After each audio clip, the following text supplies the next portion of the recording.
Жайыттар такырайып бара жатат. Жайыттарда чоң экологиялык катастрофа. Жаан чачында жакшы жабай калды, ошон менен андан жана климаттын көтөрүлүшү фондон болуп атат, температуранын.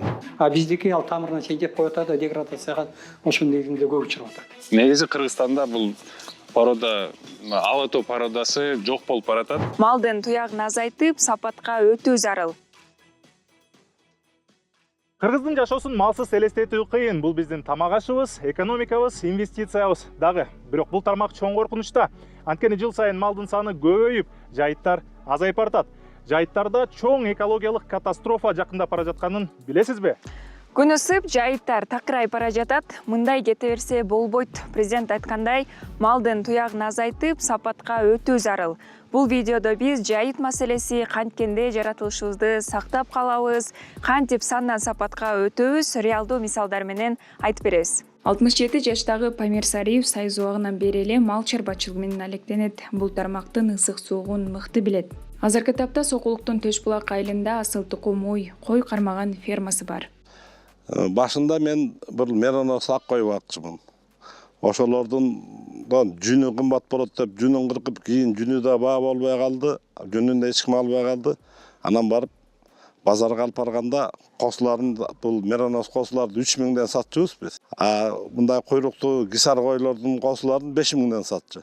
Анан ошого эметип биз дагы гисарга өтөлү деп, анан жакшы гисар кочкорлорду алып келип анан кошуп, ошондон анан бир 7-8 жылдан бери эметкенден барып анан гисарга өтүп кеттик. Анан гисардан эметип эми Арашан чыгып калып, эми Арашан жакшы кочкорлорду алып келип, эми Арашанга өтүп кеттик.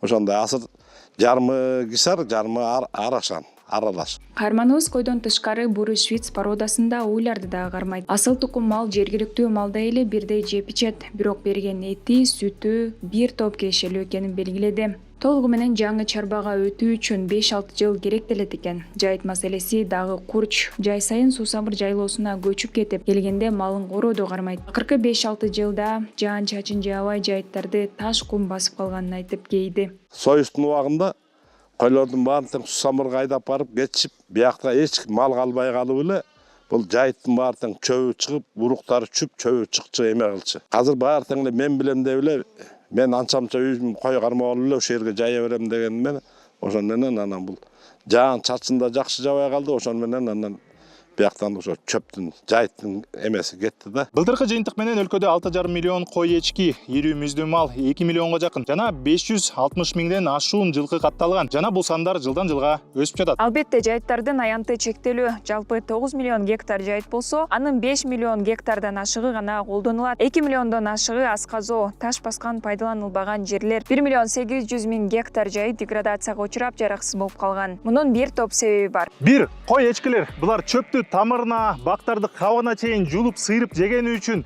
жайыттар эрозияга учурап жатат жана акыркы жылдары булардын саны тездик менен өсүп келе жатат. 2. Уйлар чөптү үстүртөн жеген менен таптап салат. 3. Жылкылар болсо чөп тандап, жайлоону бир кылка тазалабайт. Андан тышкары жакынкы жайыттарды тынымсыз пайдаланып жатабыз. Айыл чарба министрлигинин мал чарба адиси жайыт маселеси азыркы тапта курч экенин баса белгиледи. Анан эң негизги маселелердин бири болуп деградация эмне болуп атат? Бул жайытка жазында эрте чыгарып жатат да малдарды. Анткени чөп өзүнүн малында өйдө жетилбестен мисалы 5-10 сантиметрдин өйдө болуш керек да. 15 сантиметрдин өйдө болгондон кийин баягы малды чыгарганга мүмкүнчүлүк болот. Жайыт өзүнүн чөп өзүнүн ичине күчүнө киргенден кийин. Бизде жайыттар көбүнчө эмне болуп атат? Жайыттарды эрте чыгарып жатат дагы жайыт чөптөрү күчүнө кирбестен жеп койгондо кайра ошо аркасынан өтүп атат. Анан күзүндө келгенде да жайытка эрте жайып чыгарышып атат. Анткени анан кийин жайытка эрте жайып чыгарып туруп, анан кийин тиги кышка камданганда күзүнө кышында кеч күнгө чейин жайыттарды пайдаланып коюп атат. Жайыт өсүмдүгү уктоо, мындайча айтканда уктоого кетет деп коет. Мындайча эс алууга кеткенде бул жок дегенде 5 сантиметрден өйдөрөөк кетиш керек. Анткени өзүнүн тамырын кармап, өзүнүн азык түгүлүк сакталып, өзү эс алат да жайыт. Биздики ал тамырына чейин жеп коюп атат, деградацияга ошонун негизинде көп учуруп атат. Бирок адамдардан көз каранды болбогон себептер дагы бар. Бул климаттын өзгөрүшү. Эксперт Жолдошбек Дадыбаевдин айтымында жайлоолор күйүп, малдан бөлүнүп чыккан метан газы күндүн ысышын ого бетер күчөтүп жатат. Метан деген бул абдан ондай зыяндуу газ. Метанды күйгүзсө күйөт кадимкидей. Мына ушул метан асманга көтөрүлүп, ошол жанакы биздин озон катмары деп коет. Ол күндүн нурун сактап турат. Күндүн нурунун таасиринен өтө күчтүү болуп кетпеш үчүн. Анан ошондо озон мындай русча дыры деп коет. Озоновый тешиктериндай. Ошол аркылуу күндүн нуру ачуу тийип, жана климаттын көтөрүлүшү ошондон болуп атат, температуранын. Бул метандын канчалык десек, зыяны бар десек эсептеп көрөлү. Мисалы, кичинекей машина, бизде айдалып жүргөн Тико дейбиз, Матис дейбиз. Ушул 8 саат иштесе бир күндө, ошондо көмүр кычкылтек газы CO2 деп коебуз го, ошол бөлүнүп чыгат. Мына ушунун чыгарган зыяны менен бир 500 килограммдык уйдун чыгарган ошол метаны күчү зыяндуулугунан караганда экөө бирдей болуп калат. Ошондо элестете бериңилер. Канчалык зыян алып келерин. Машинелердин саны канча жана дүйнө жүзүндөгү ошол уйлардын саны канча экени бир эсе көбүрөөк болот. Ошон үчүн зыян чыгып атат. Өзүңөр көргөндөй, климаттан тышкары жайыттардын талкаланышына адамдын ишмердүүлүгү чоң таасир этет. Жыйынтыктай келсек, малды жайлоого эрте чыгаруу, кой эчкилердин санынын тездик менен өсүшү жана жайлоолорду туура эмес пайдалануу. Жерлер эс алганы жетишпей калып жатат. Күн өзү ысып жатса, биз жайыттардын бузулушуна жардам бербей, тескерисинче жаратылышты коргосок. Мунун жолу бар жана Кыргызстанда бул ыкманы ийгиликтүү колдонуп келе жаткан дыйкандар аз эмес. Биз малдын санын азайтып, сапатка өткөн дыйкандар тууралуу айтып жатабыз. Бекжан Турганбаев ушундай фермерлердин бири. Ал 10 жылдан ашык асыл тукум уйларды багат. Бул иш көп аракет, убакытты талап кылган. Ошо 22-жылы асыл тукум малды Германия мамлекетинен алып келгенбиз. Анан ошол асыл тукум малды караш үчүн эң негизгиси шарттарын туура түзүш керек. Анан тоют камдаш керек да. Ошол шарт боюнча биз азыр силер көргөндөй загондорду башында түзгөнбүз, куруп баарын. Бирок асыл тукум мал алып келгенден кийин бул баягы эң чоң плюс деп койсок болот. Бул ошол асыл тукум малдын сүт жана эт бергени жергиликтүү малга караганда бир топ өйдө экен.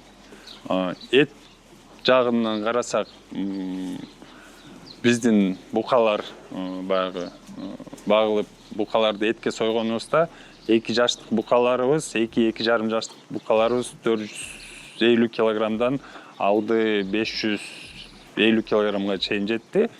Сүт жагын карасак, биз алып келген асыл тукум уйлар буры швиц тукумунда алды 48 литрге чейин берет азыркы учурда.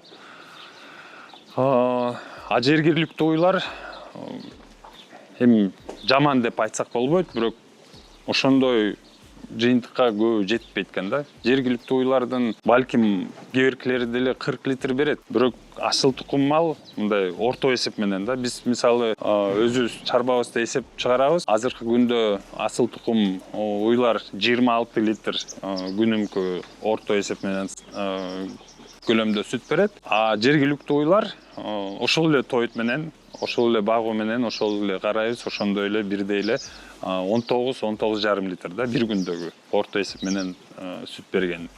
Ошол айырмасы ошол эң негизгиси. Асыл тукум кармаган пайдасы көп. Мына бул Европадан алынып келинген атайын Булшиц породасындагы уйлар экен. Эмне үчүн мына ушундай порода уйлар тандап алдыңыздар? Эң негизгиси бул порода баягы Кыргызстанда 60-жылдары чыгарылган Алато породасынын аталарынан негизи ушул тукумдагы, буры швицтин тукумдагы уруктарын Европадан, Россиядан алып келип, биздин жергиликтүү уйларга уруктандырып, анан Алато породасы чыккан да.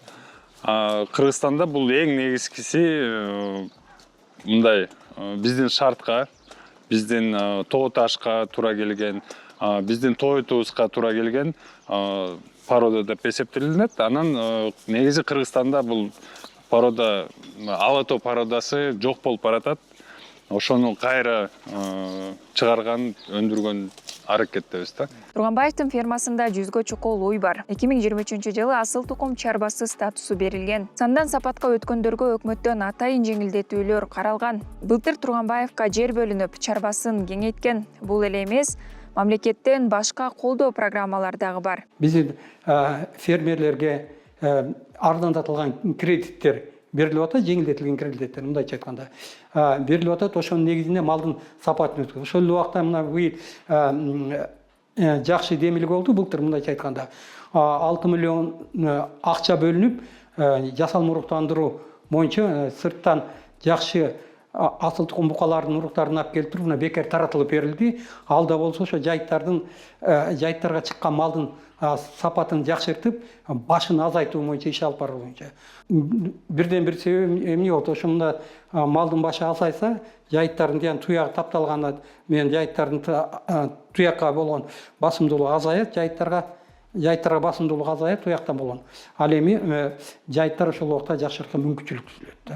Жайыттарды сактап калуу үчүн мамлекет бир катар иштерди жүргүзүп жатат. Мисалы, жакынкы жайыттарды эс алдыруу үчүн малчыларга алыскы жайыттарга барууга шарттар чечилип жатат. Жакында эле Ысык Көл облусунда Сары Жаш жайлоосунда өтүүдө малчыларга кыйынчылыктар жаралган. Бул маселе парламентте дагы көтөрүлгөн. Мындан улам облустук деңгээлде чогулуш өтүп, бул көйгөй чечилген. Малчылар Сары Жаш жайлоосуна өтүш үчүн жергиликтүү мамлекеттик органдарга барып, 3 күн мурда тизмесин берсе, паспорттук бардык маалыматтар киргизилип, чек ара кызматына берилип, алар ошонун негизинде өткөрүлөт. Мындан тышкары жайыттарды жакшыртуу боюнча органикалык жер семичкичтерди себүү боюнча иштерди жүргүзүлүп атат.